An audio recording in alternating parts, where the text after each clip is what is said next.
the kind that happens via text or an SMS.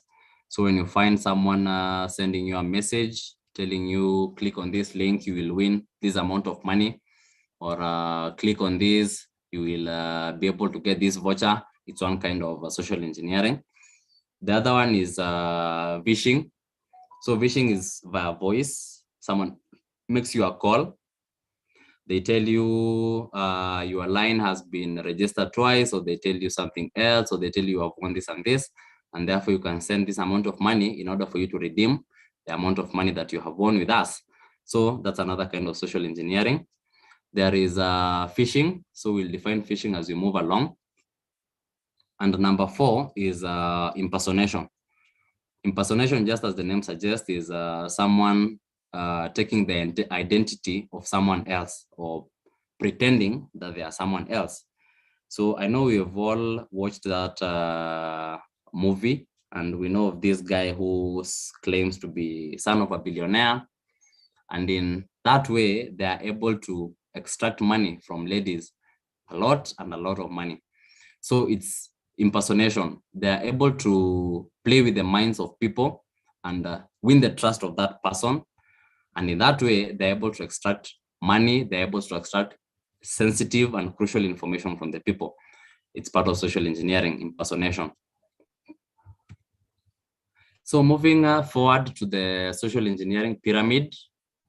So these are different steps that guide a social engineer. So assuming you've been contracted to perform a social engineering attack or to test how good an organization stands or a person stands in terms of them giving information that is personal or sensitive, there are a number of steps that are followed. So number 1 is OSINT, or the intelligence gathering part.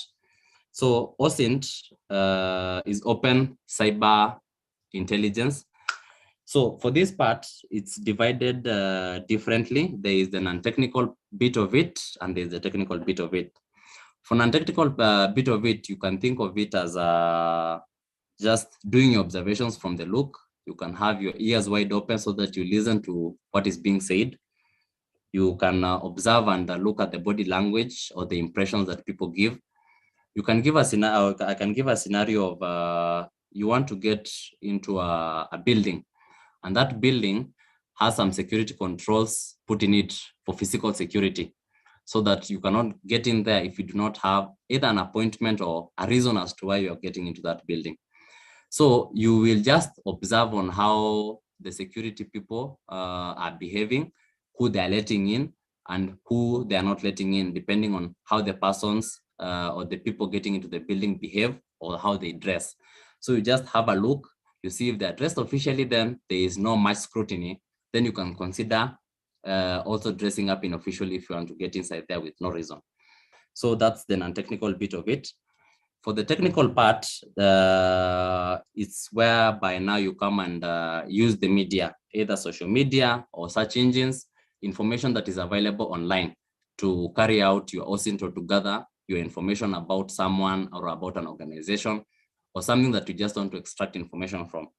So for this part, you can use social media, Facebook, you can use Google, LinkedIn. LinkedIn gives a lot of information because people put their profiles public, so that potential employers can see, so that you improve on your CV in case you need to get a job or you want to step up higher, move to a position that is better and get a better pay. People always put the information of what they have learned, places they have presented to, if it is giving talks. So much information is put on LinkedIn. So it also acts as a source where you can get information.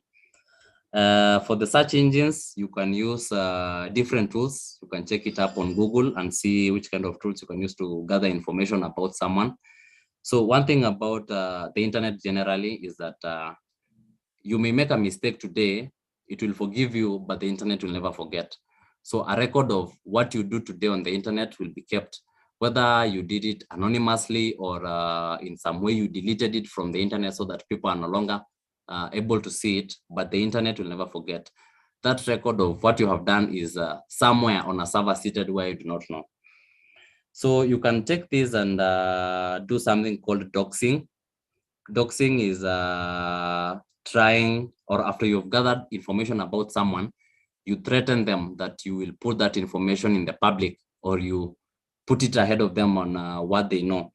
If someone has watched Mr. Robot, then you can see on the early parts of the series where Elliot has gathered so much information about this guy, and he just comes to the coffee shop and tells him, I know this about you. I know A, B, and C. And with that kind of information, that guy fell in panic mode and he asked him, what do you want? I can give you money if you want money. So in that manner, Elliot had already social engineered the guy because he had so much information that was crucial to the guy. And if it was exposed, it will definitely land the guy in prison, and his career or his life would lack value in that way. So that's called doxing, after you've gathered enough information about someone and it's quite sensitive that they will not want it to be exposed out there. The next part in the pyramid is pretext development. So this part is based on the findings that you've gathered from your intelligence. So you see, you have found this type of information. The person or the place or your target is at this place. You try and compare the two, and you try and weigh, see, are there any changes that you need? Do you need some adjustments? Do you need some things that you need to add? If it's a physical kind of engagement, do you need props? Do you need tools? Do you need other people to help you so that you can either distract others and be able to get inside so that you can cause a scene, something like that? So that's the pretext development, seeing the adjustments that you can make. The next part is attack plan. So for this part, you have the 3 W's that you have to check before launching your attack. So you check first, what is the plan? So you must have a clear plan on what is it that you want to do, what is it that you want to achieve. Number 2 on the W's is, when is the best time to launch your attack? So you check if it is early morning when you're trying to go and get into a building, the security people will definitely be very active because it's in the morning. Anyone or most people come to offices in the morning. So scrutiny will most likely be high in the morning.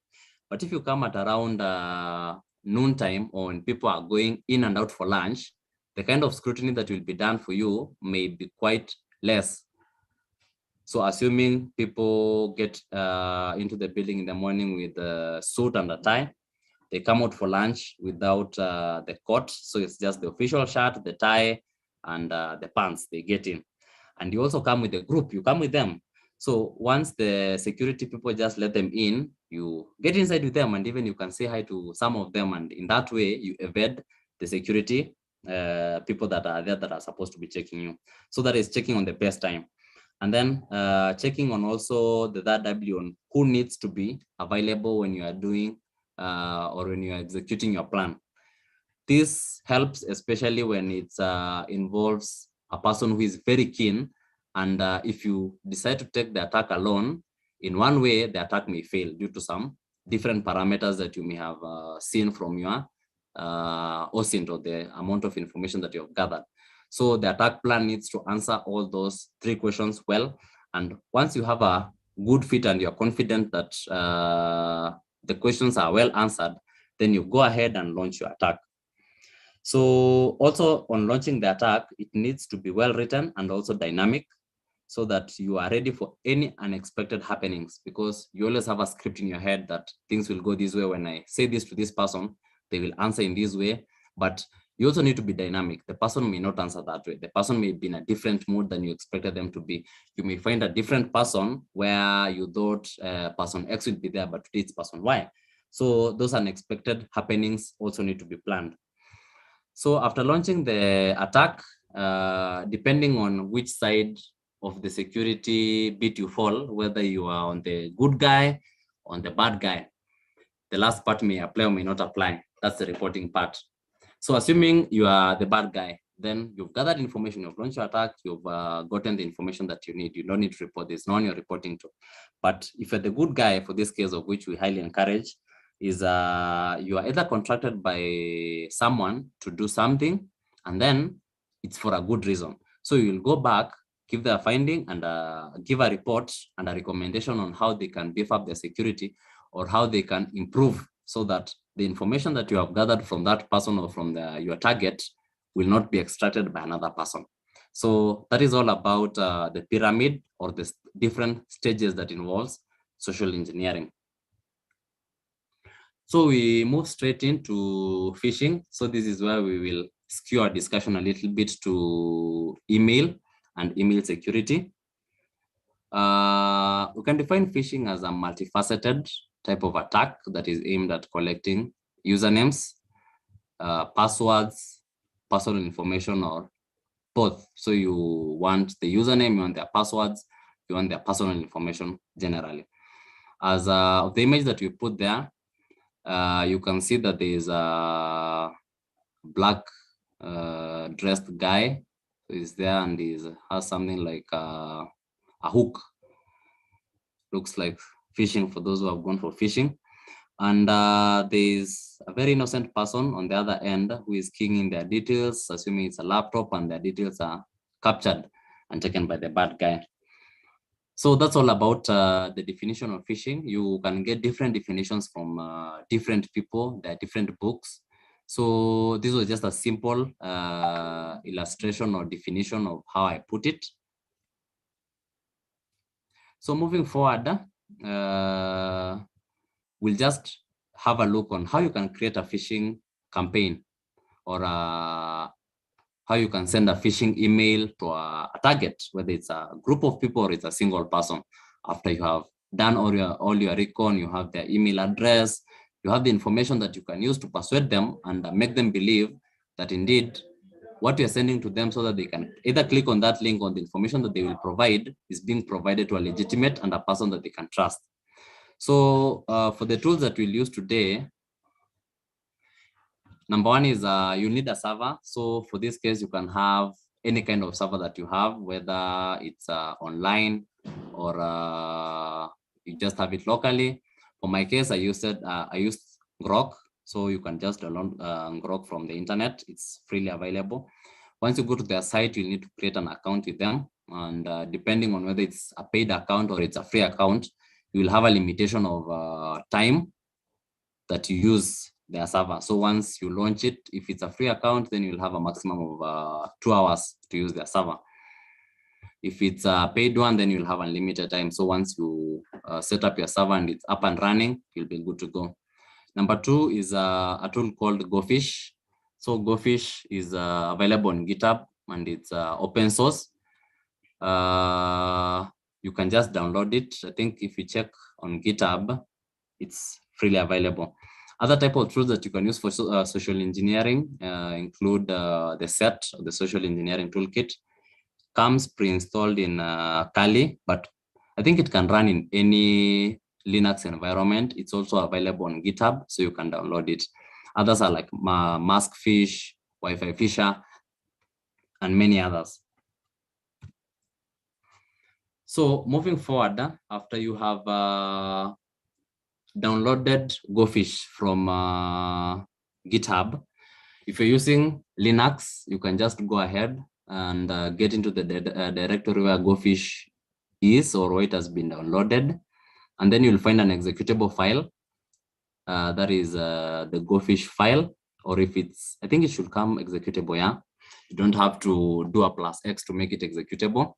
And then you just run it with the root privileges. After that, it will start your phishing server on link. So you just use the admin server so that you can come and log in using your browser. So once you click on the admin server, you notice that even your browser, if you're using Google and you have enabled antiviruses and things that scan for phishing types of links, it will just tell you the connection is not private. And even if you check on the URL, you'll see it's not secure. So you just proceed because you know what you want to do and the reason as to why you are using the tool. Just go to advanced and proceed, even though if it's unsafe. And then there are default credentials. If you just check online or even in the documentation that you'll use to log in into GoFish, admin as the username and GoFish as the password, and that should let you in. So once you are in, you will see a dashboard where you have campaigns, you have user groups, you have the email template, you have everything displayed and generally telling you or giving you general information on anything that you have ever set up on GoFish as from when you install it to your machine. So all the emails that you have sent out, the emails that have been opened, the links that have been clicked, all the data will be shown on your dashboard. So after logging in, it's advisable. You can change your password. So you'll just go to the settings and change your password. So once you have GoFish running, you proceed to the other side and set up your Grok server. So different people pronounce it differently. It's Grok, Ngrok, depending on your English teacher. So you can just run Grok. You just do /Grok, I think. Display this one. I hope people can still see my screen.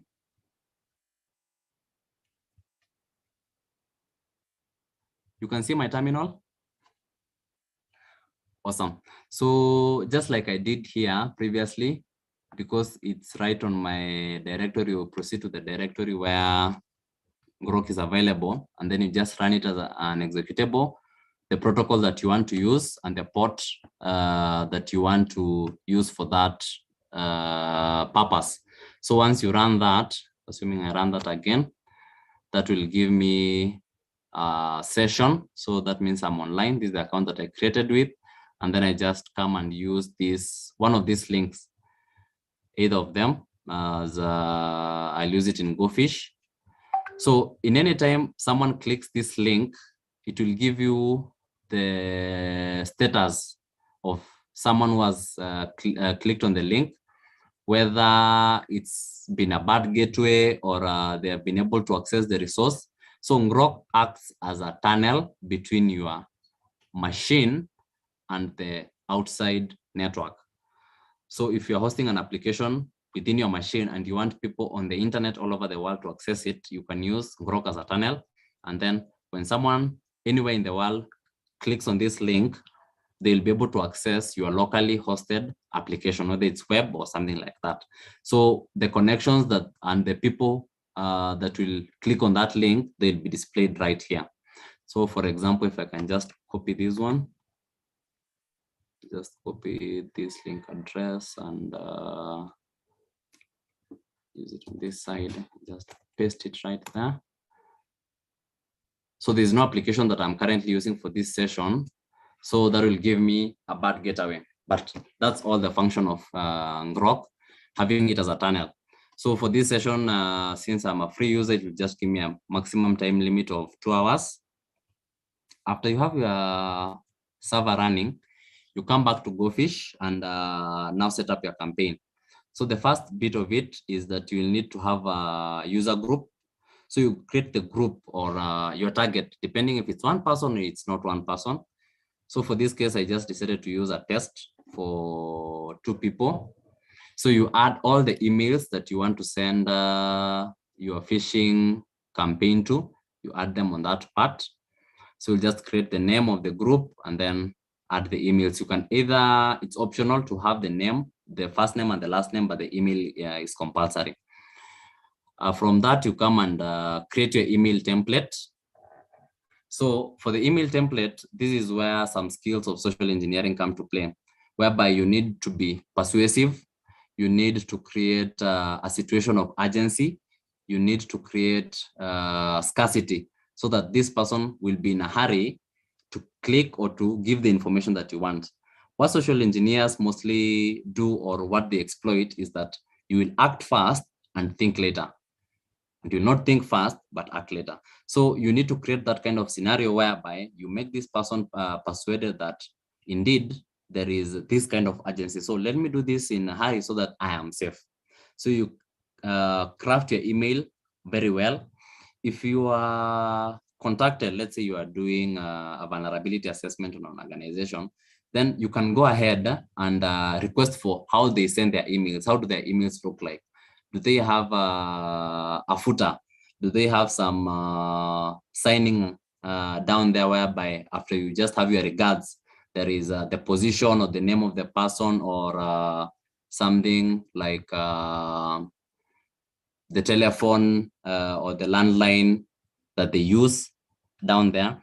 And you can include it even in your GoFish campaign, so that once the person opens the email, they are persuaded that it's indeed from a person of the organization or from within their domain.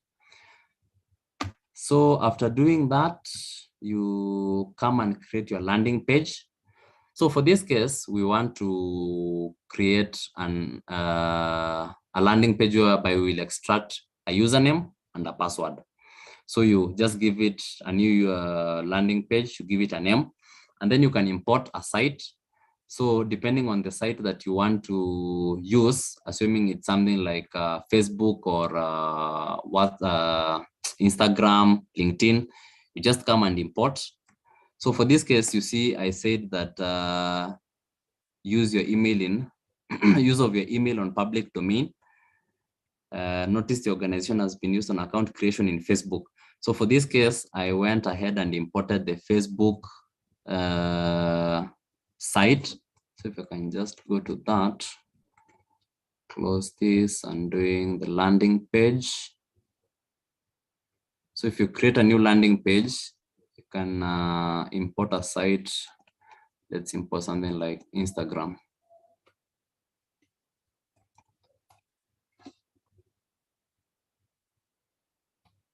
So just copy that URL and give it a page. Let's give it something like trial, and then come and import site. Give it a URL. Import. So it will give you, it will go ahead and import all the HTML that is in that site. And once you come to the source, let's maybe expand this a little bit. That should be looking like Instagram. This a little bit. Can capture the submitted data and also click on capture passwords. So anything that the person will give for the password or for the username, it will be well captured in GoFish. So you come and save that. And then after you have your landing page, you create your sending profile.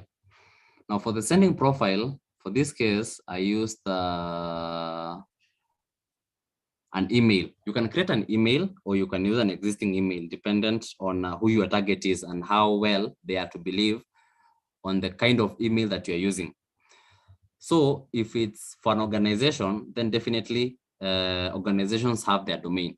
So for a person just to look at an email and see that the domain is included in the email, they are most likely to trust the email because it is within their domain. So this can't be a person within my organization coming to fish me or sending me unsolicited emails. They will accept it and believe it.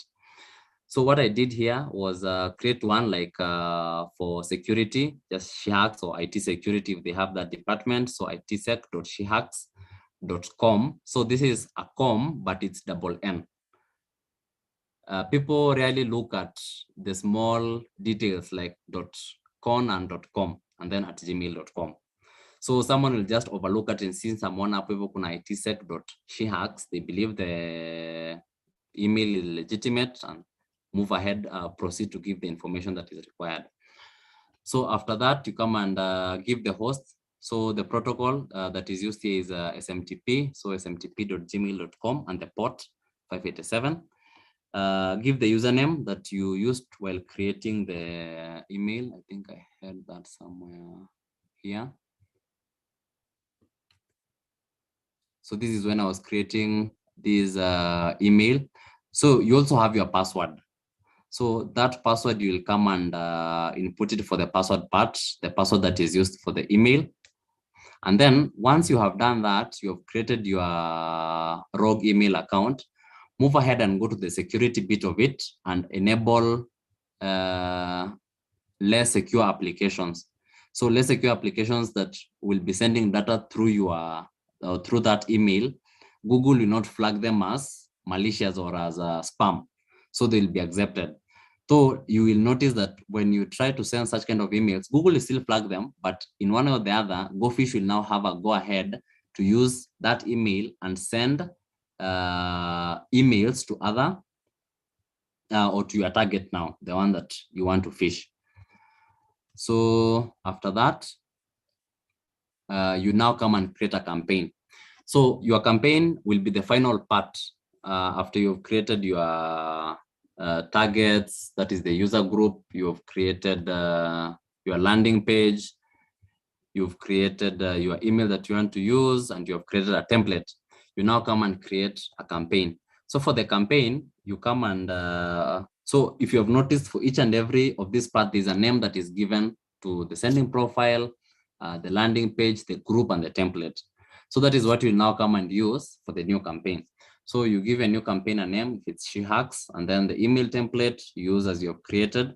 And then for the URL part, you now go and copy the Grok URL right here, this one. Now you use it, come and paste it on the URL part. So this is what will be sent outside there. And then you schedule your campaign. When do you want it to be sent out? Do you want it to be sent out immediately? And for this part, you have to check very well so that you do not have a date that has already passed. Sometimes GoFish may give you a date of yesterday. So you have to check for that part so that you ensure it's a time either now or a time that is forthcoming. Include your sending profile and your user groups. After that, move ahead and launch your campaign. So once you launch your campaign, you'll have a dashboard where you now see the results for the people, the emails that you have sent, the emails that have been opened, and the emails that have been clicked, and any kind of submitted data. So this is just an example on the bottom right of my screen of email that I had sent. So once the email is sent, you'll get a status. And then once a person clicks on the email, you can be able to know who the person is, but I have covered it. It's quite sensitive. So once that person clicks on that, now you can be able to know who is the weak link within your chain, who is the weak link within your organization. So once you do that, you are able to know that we indeed need to do a training or to sensitize your staff members on social engineering. Another thing that you may consider doing is whitelisting. So whitelisting, someone may just ask the opposite of that is blacklisting. Blacklisting is not trusting a person and maybe marking them as spam. You do not want to receive information from them, blah, blah, blah. So whitelisting will help you such that organizations normally have controls put in place for their email security so that any kind of untrusted email sources will definitely be marked as spam or be sent to the junk file, so it will not come on your inbox. So whitelisting means that you accept this kind of emails, either a specific email or emails from another domain, that once they come to your domain or to your organization, they will not be marked as spam and they will be legitimate. So members within your organization will trust emails from that domain. So one way of doing it, mostly if you're not able to do it yourself, since you are an outside person, you may contact or you may use the IT team. Mostly they are used because they are the contact people when, if you are doing, let's say, a consultancy kind of task, then you use them and just tell them, kindly whitelist this kind of email or my email that I'm going to use, so that once you send your phishing campaign out, it will drop directly to the inbox of your targets instead of going to the junk file. Another way of doing it, assuming you're just using normal Google and there's this friend of yours who works in an organization, but they're used to sending you messages via their work email. So once they send it, Google can mark it as spam sometimes. So you can add the address to your contact list. So if you've used Google long enough, you know that Gmail has a contact whereby you can add people to your contact list. So you just add that address there and it will no longer be marked as spam since you trust it.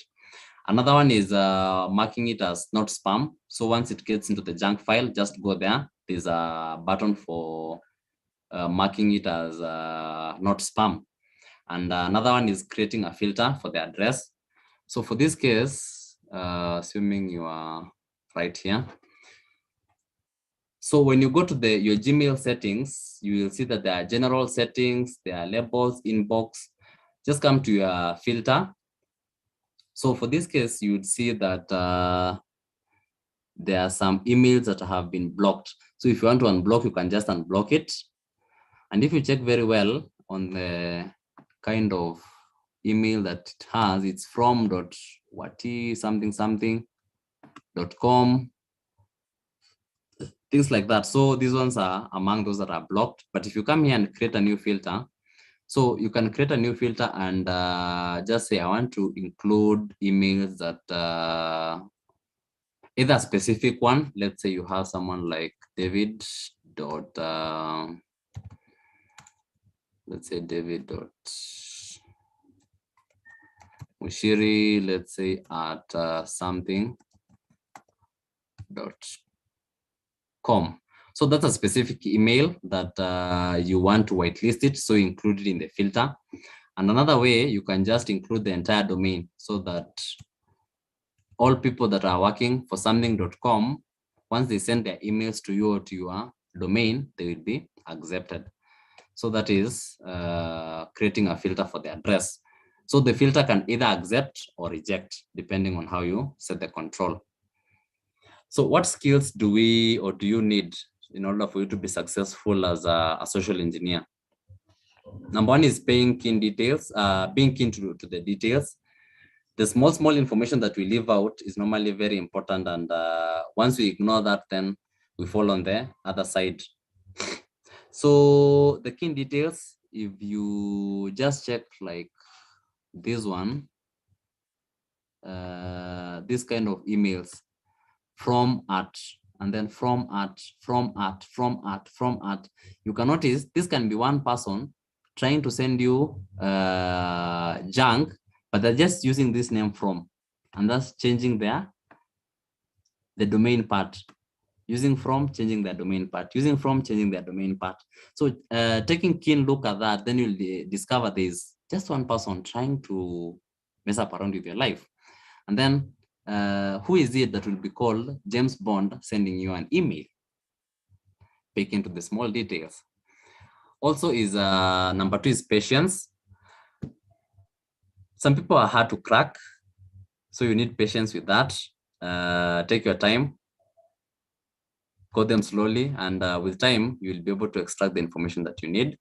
Number three is active listening. You have to listen very keenly. It may be information being passed from HR to credit, and that kind of information that is passed there will be useful for your social engineering campaign or for your attack. So number four is flexibility, just like I mentioned earlier. Some things, as you had planned in your script, may not go as planned. And therefore, you have to be flexible and know that if this happens, then I will change this, I will act this way. And in that way, my plan will still be successful. Number five is know how and when to be empathetic. So some of the things that social engineers do is creating that urge of urgency, necessity, scarcity. So for the kind of email that I created, written here, just that calmly that we as a SHIAC security team, we hope that this email finds you well. So this is coming in politely. And then once you bring the polite mode and then you state the reason as to why you're writing this email, we have noted that your email is being used in a public domain. So check this and treat this as a matter of urgency. So in one way, you have won the trust of this person by coming in calmly and then introducing a matter of urgency later on. So you have to know when and how to be empathetic at these people. So on this other side, there was one kind of email that I had received. So someone just said, your account will be blocked. You exceeded my mail quota. You have exhausted the 5 GB bandwidth of your email account. And for this reason, some incoming mails with files and documents above 50 kilobytes have been filtered and placed on hold. We hereby inform you to update your email to add extra 50 GB space. So upgrade your, and then there was that domain that I blocked there, and then or risk account being temporarily shut down or deactivated. Thanks, the mail account team. So just taking keen account of this, and then ask yourself, as an admin working somewhere, you had bought some space. Is this space really used up? Because it is possible to check space once you get into your cPanel or you get into your admin console. Is it used up? Don't go ahead and just click on the email because you're being told your account will be temporarily shut down or deactivated. You are there, and if things go down, then all people will come shouting to IT, what's up? Our emails are not going, we are not receiving emails, blah, blah, blah. Take your time and check on the details. Go back and compare with what you know and what you have. Is it true? So just a quote by someone called Bruce. I hope this doesn't affect any people in the room. And you know, there are many people who do pen test and system hacking. But he said that amateurs hack systems, while professionals hack people. So after you've gained the skills, how do we defend ourselves from social engineering or falling for the trap of being social engineered and giving out our information? Number one is checking the source. So on the left bit of it, I've just included some snips of the contents of this email that is just here. So going further, checking on the headers. If you use Google and then can just check, I don't know if you can do one. Just see.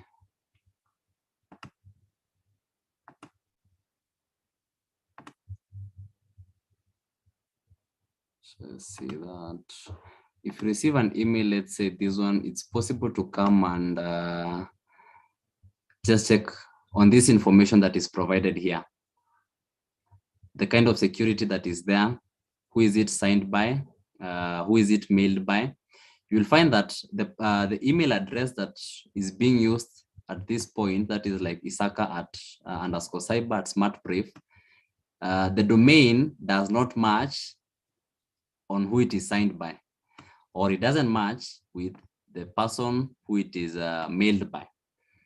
So also the security bit of it, TLS and the standard encryption, you may find that for some emails, this bit is not there. So you have to check on that. So checking the source, checking the email headers, checking the encryption, checking the URL. Once you send an email, let's say like this one, find out. So if I just hover my cursor around that, you will see on the bottom left, there's a URL that once I click on it, it will open. So if you just notice that kind of URL does not match the kind of information that you're being given up here, then you must suspect there's something going on wrong. So number two is breaking the loop. So what do I mean when I say breaking the loop? So you have to confirm with the information that you have and what this person is telling you. You have to think about it first before you act.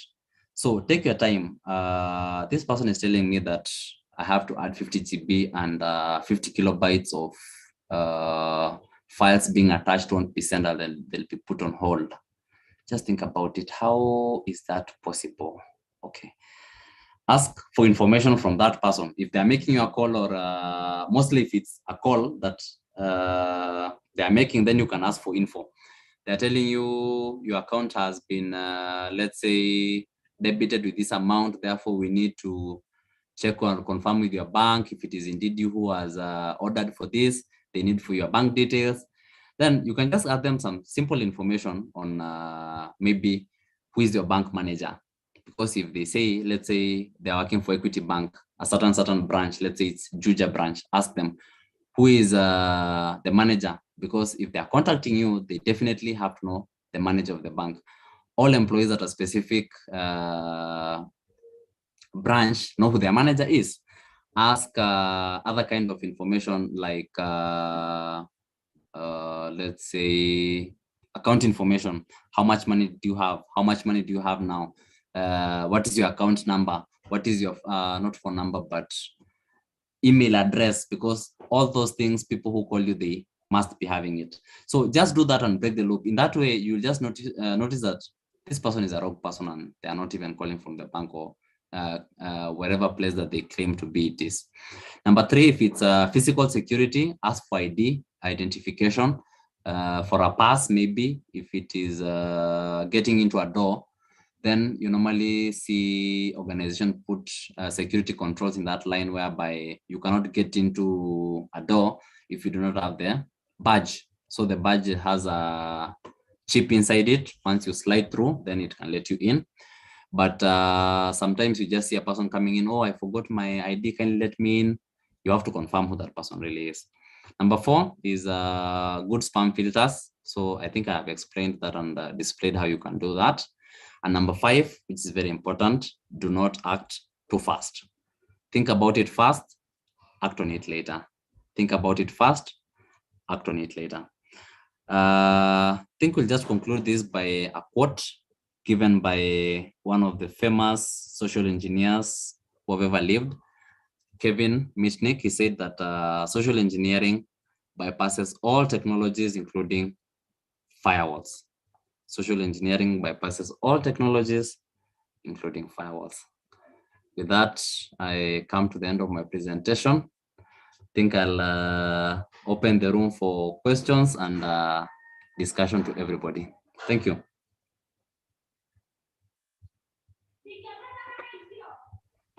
Thank you so much. Thank you so much, David.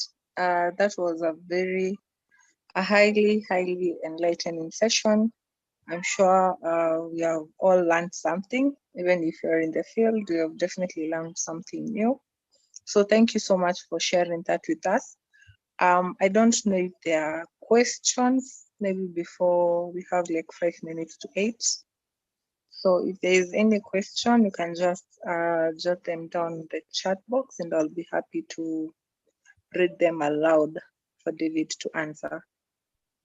So until maybe we get a question, I would like to say thank you so much, everyone, for joining in. And I would also love to, inform you guys that we also, this session is live on YouTube. So in case you need to revert, in case there's something you'd love to rewatch and redo, you can definitely find this on YouTube, She Hacks Kenya. And I would also love to also inform everyone on call with our students or a recent graduate, a professional, that we have open slots for trainers for you to take up a session like today, which are the campus edition sessions, basically to just enlighten and share with campus students. So if you would like to be a trainer, I'll share a link to a Google form in a few. So there's a question from Nelly: how to cover, just a minute, how to cover your footprint after carrying out a social engineering attack? David. Okay, how to cover your footprints? Yeah. Okay, I think you will have left all the footprints depending on how you created the email or the email that you used. How easy is it to be traced back to you? But for this case, as I stated earlier, it is encouraged that you be the good guy, don't be the bad guy, so that you are improving people and you are letting them know of their vulnerabilities or where the loopholes stand so that they can improve, just to give recommendation to them. But if you use your personal email in sending out the phishing campaign, that's so easy. You have your email linked up to your social media accounts, linked up to your contact. So that's easy for you. The easiest way that I would say is the email that you used, or yeah, definitely the email that you used while doing it. How easy is it for it to be traced back to you? And the server that you used to set up your campaign, can your public IP be exposed, or did you use something like a proxy server? I think such kind of measures can help you not to be easily traced, but it's good to be on the good side so that there is nothing wrong with people knowing you're the one who did it and the reason as to why you did it. Okay, Nelly, I hope that answers your question. You can maybe confirm. Thank you, Terry. Terry says it's a great session. Also, John says it was a great session. Okay, Nelly has commented. Is there? Okay, just a minute. Okay, David, I don't know if you can see the question. I think my screen just froze. It's asking if the Grok tunnel is secure.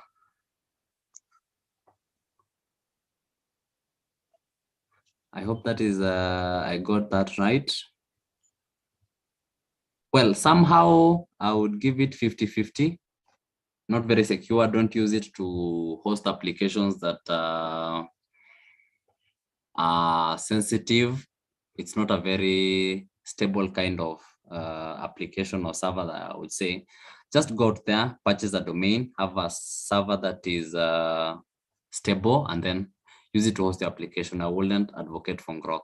This is just for some demonstration purposes, so you need to do a little testing on a few people to give reviews on how your application that you've hosted locally looks like, or for the case of this phishing campaign that you have, just small things, but I wouldn't really advocate for it. Okay, I hope that answers your question, Nelly. Awesome. So Collins has added that in addition, if you're the fisher in an authorized social engineering campaign, the email semantics and at times the content and length of the body determine if it will be flagged by Google Outlook or the company mail server. Thank you so much. Yes, thank you, Scott, for that. So I believe we can come to the end of the session. Thank you so much, David, for sharing with us. And thank you so much, everyone, for attending this session.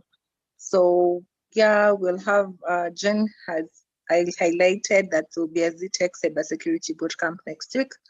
We'll definitely get to share more details on that one. So thank you so much, John. I believe we can say good night. Thank you so much, everyone. Have a lovely night. Lovely night, and thank you for having me. Once again, Sure. thank you. Sure, it was a pleasure. If you'd love to be a trainer, I've shared the form in the chat. So maybe you can just sign up and I'll be happy to reach out. Yes.